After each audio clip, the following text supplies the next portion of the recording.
Good morning, students. So hope you all are great. So today our topic lesson number 30. Lesson number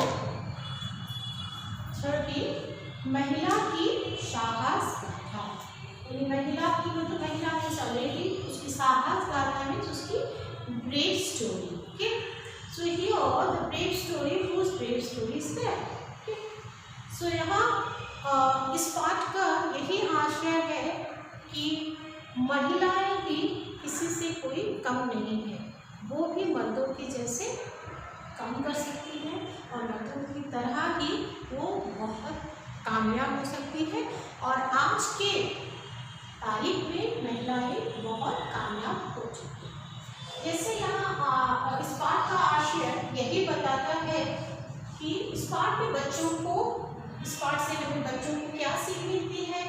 साहस, गुण, दृढ़ होने का या डिटर्मिनेशन होने का, ब्रेव होने का, निश्चय होना, निश्चय जिसे और परिश्रम करना, एक बहुत सारे हार्डवर्क करना, मुसीबतों का सामना करना, whatever the obstacles is coming in your way, you have to fight all, cross all the obstacles करना इत्यादि all others गुण है. These all your ideal गुण है या क्वालिटी है.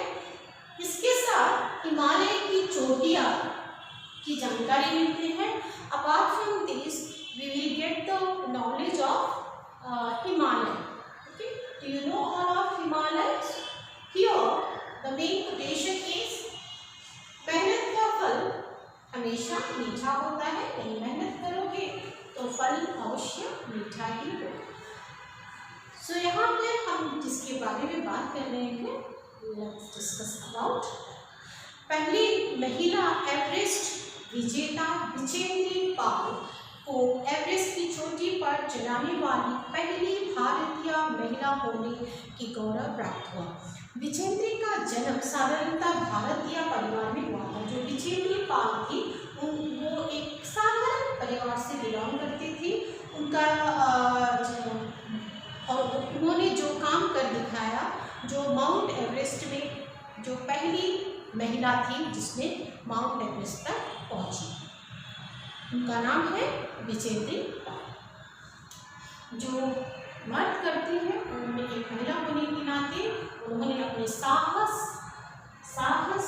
दृढ़ता और सभी कठिनाइयों का सामना करके उन्होंने उस चोटी तक पहुंची.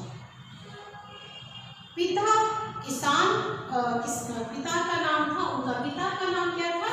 किशनपाल. ओके, पिता किशनपाल सिंह. ओके, किशनपाल सिंह.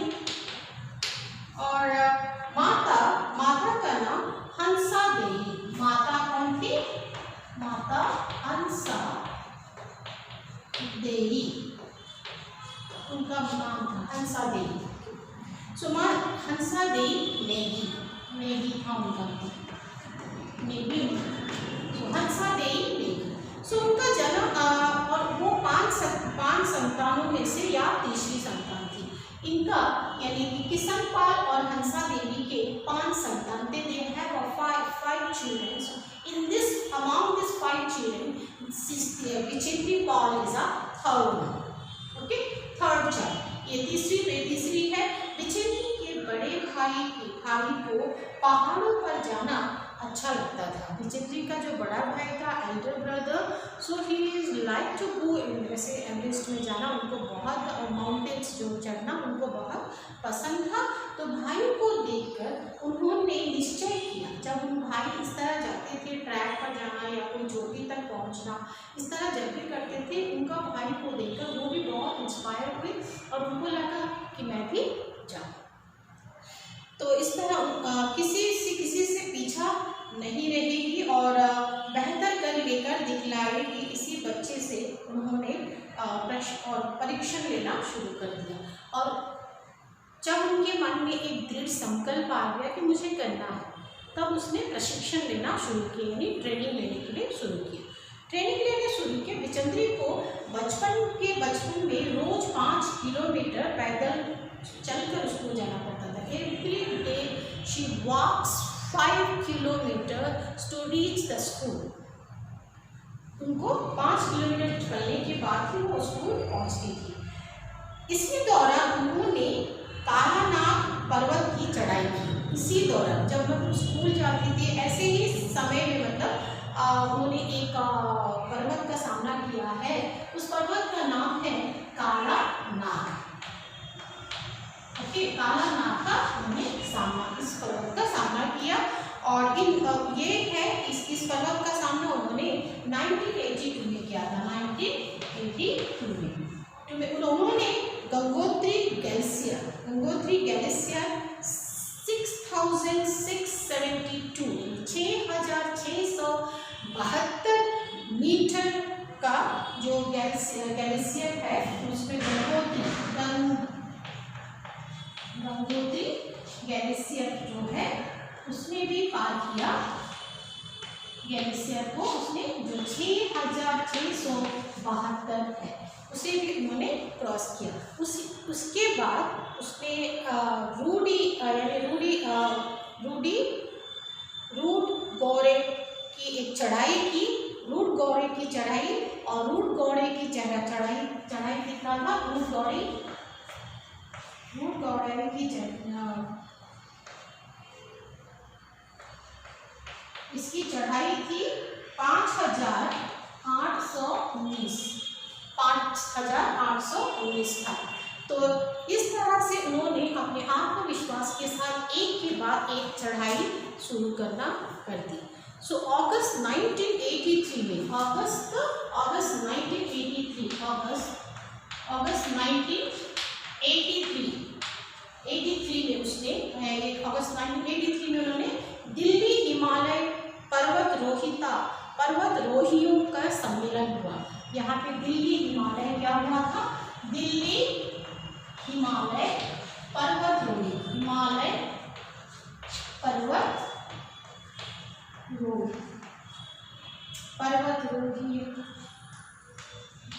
का सम्मेलन हुआ था। वहाँ पे मतलब सेमिनार हुआ था और जहाँ उन्होंने शामिल हुआ और पहली बार वहाँ पे तेजनेम नॉर्ग जो एवरेस्ट पर चढ़ने वाला पहला पुरुष, यानी एवरेस्ट पर पहला पुरुष कौन था? द फर्स्ट पर्सन, पहला पुरुष था तेजनेम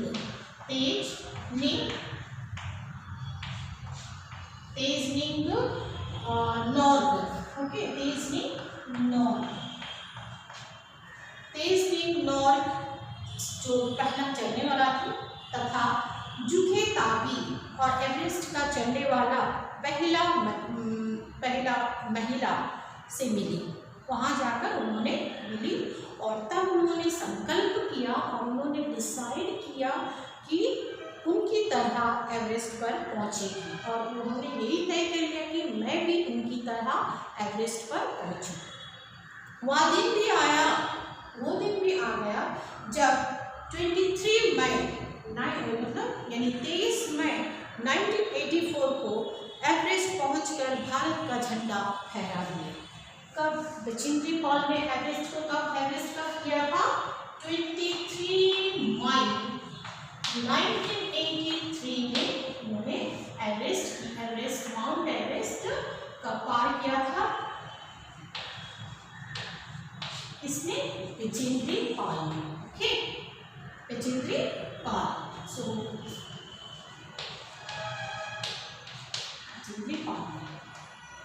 सो माउंट एवरेस्ट को उन्होंने आखिरकार क्रॉस कर ही लिया और भारत की इस महिला द्वारा लिखित इतिवृत्तिता और प्रेरणादायक या रोचक है। ये भारत का जो महिलाओं का भारत का गौरव है, ये भारत की शान है जो महिला ये कर दिखाई और उसी की वजह से ये लेख लिखा गया है, ये चैप्टर उनके लिए लिखा गया है। इसमें उन्होंने बात का वर्णन किया है कि एवरेस्ट के शिखर कैसे पहुंचे और उन्होंने सारा कुछ बताया यहाँ पे कि उन्होंने कैसे एवरेस्ट पहुंचा।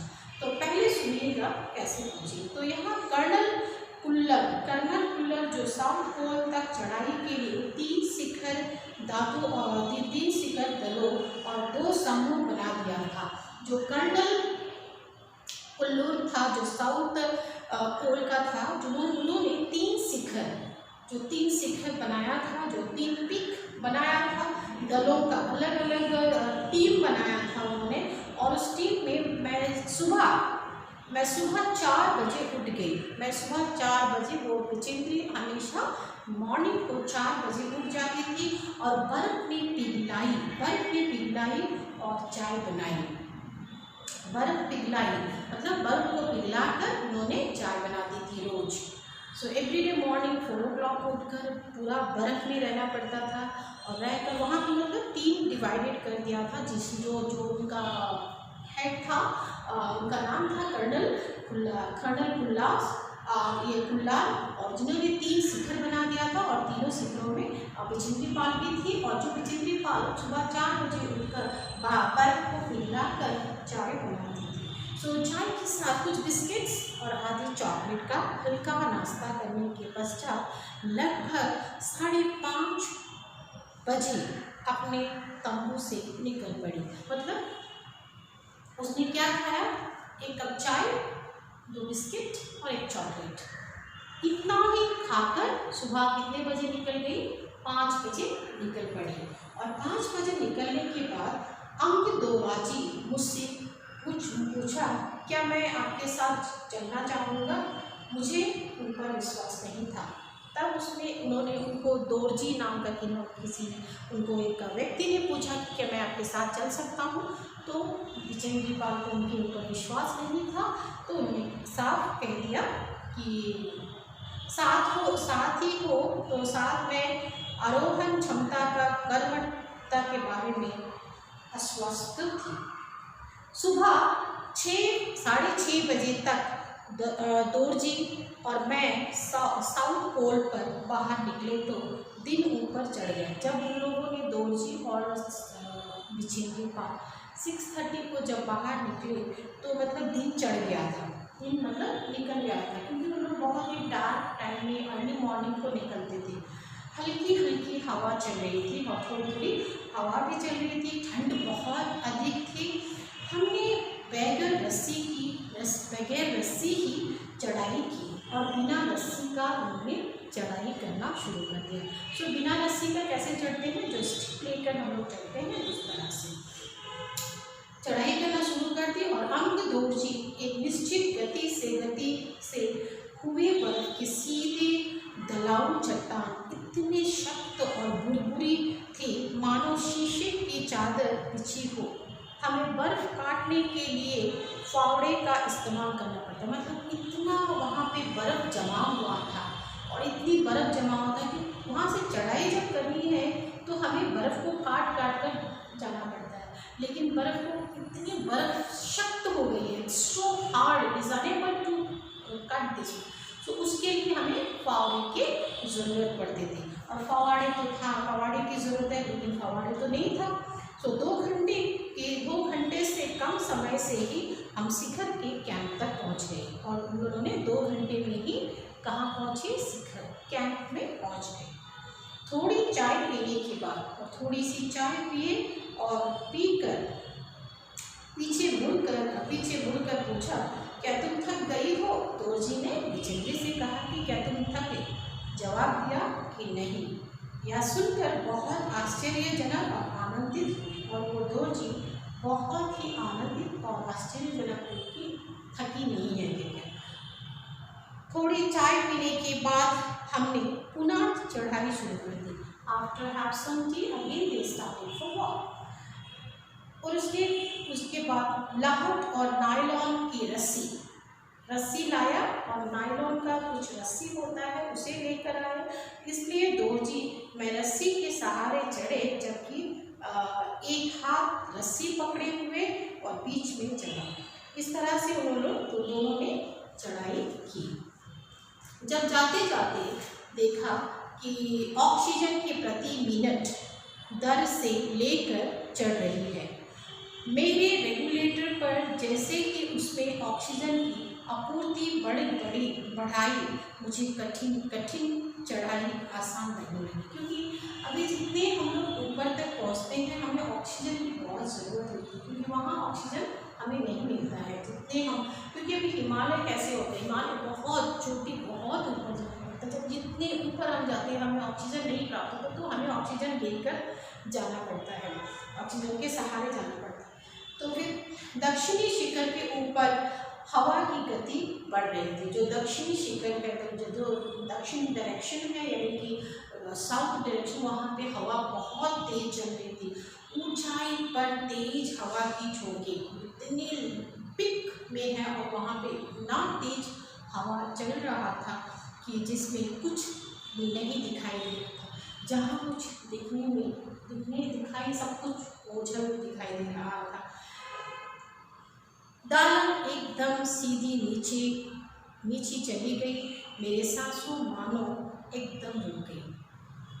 जैसे कि दानव जो लोग रस्सी के बाद चढ़ते हैं, तो चढ़ने के बाद जब भी रस्सी नीचे चली जाती है तो उसकी मतलब सांसें रुकने लगी।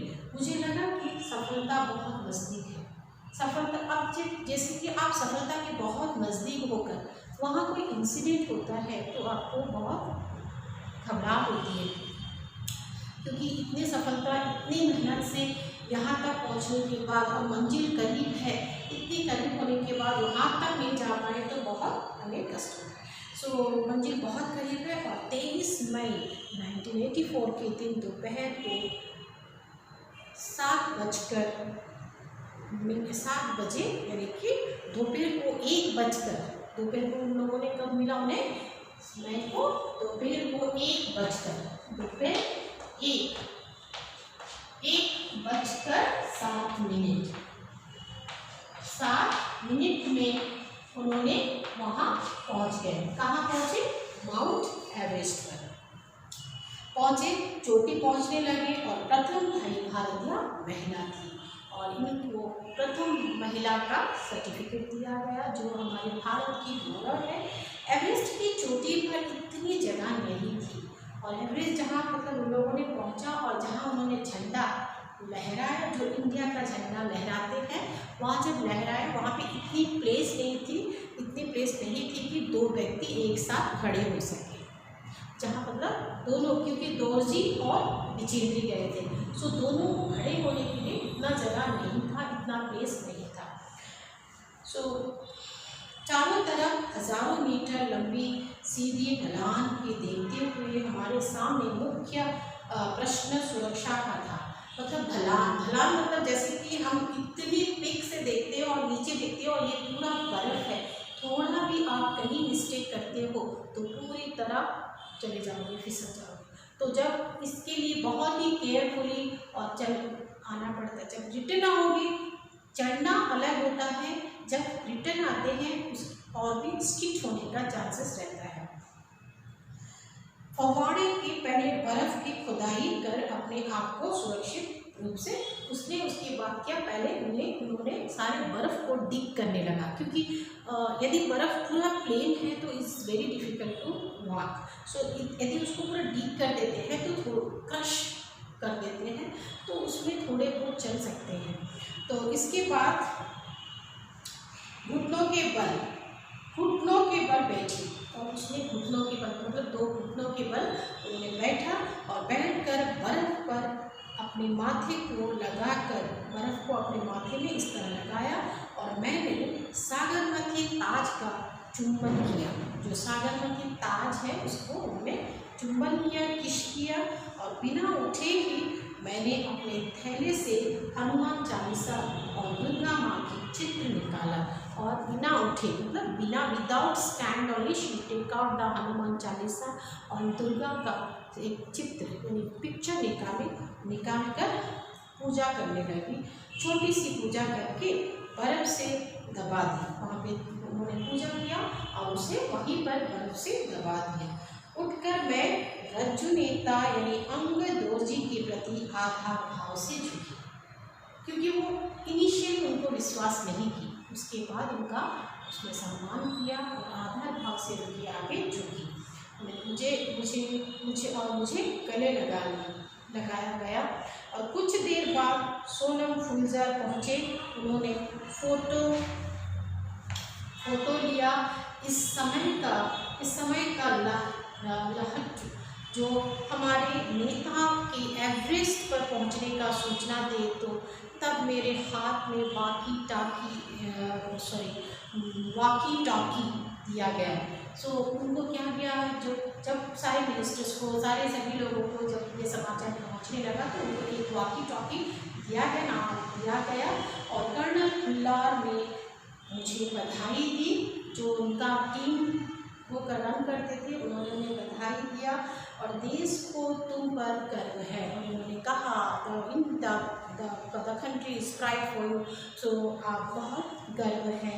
हमने शिखर पर 43 मिनट यानी कि 43 मिनट व्यतीत किया।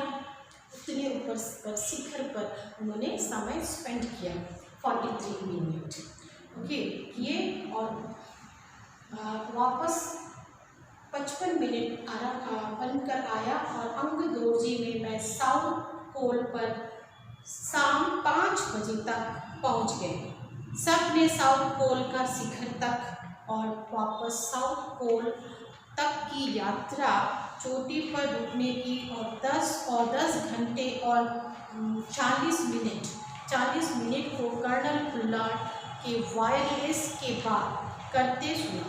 सो जब उन्होंने पूरा काम करके जब वहाँ पे 43 मिनट वहाँ स्पेंड किया, उसके बाद उन्होंने अपने शिखर के लिए यात्रा पूरी कर दी और सभी लोग उन लोगों को बधाई देने लगे। सब जितने थे उनकी टीम थे जो सभी उनको बधाई देने लगे और 3 घंटे में ही वापस आ गए।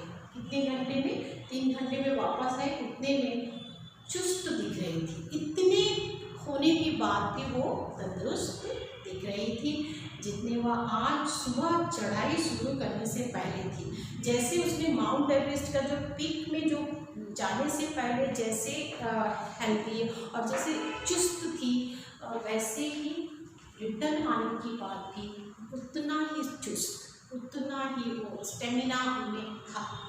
मुझे पर्वतारोहण बेहद के लिए भारतीय पर्वतारोहण संघ और प्रतिष्ठित स्वर्ण पदक तथा अन्य सम्मान का पुरस्कार प्रदान किया गया। उनको बहुत सारे पुरस्कार जैसे स्वर्ण पदक से उनको सम्मानित किया।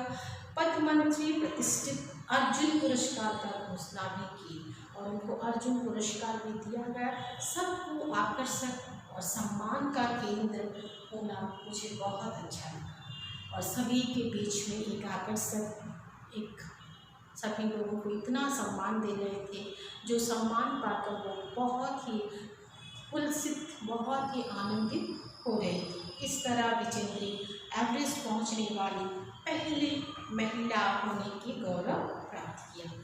इसीलिए कहते हैं कि कोई भी काम करे तो मुश्किलों का सामना करे तो इसीलिए यहाँ कहा गया है कि साहस होना जरूरी है, गुण होना है, दृढ़ होना है, निश्चय होना है और परिश्रम, हार्ड वर्क करना। और मुसीबत यानी जैसे कि जब विजेंद्री जब जा रही थी तो उनको कितने मुश्किलों का सामना करना पड़ता है। खुदाई कर के जा रही थी। जहाँ वहाँ पहुँची तो वहाँ 1 या 2 व्यक्ति खड़े होने का जगह नहीं था, जो घुटने पे बल पे। तो इस तरह का जाते वक्त उसने कितनी प्रॉब्लम फेस की। सो इस तरह के बहुत whenever you are going for any success achievements, so you will face so many hindrance obstacles, but you need to cross all the obstacles. When you will cross all the obstacles and hindrance, you will get definitely your goal, so your achievements. I hope you all like this. So understood this chapter. So today I am going to wind up my class here. Have a great day. Thank you. Stay safe.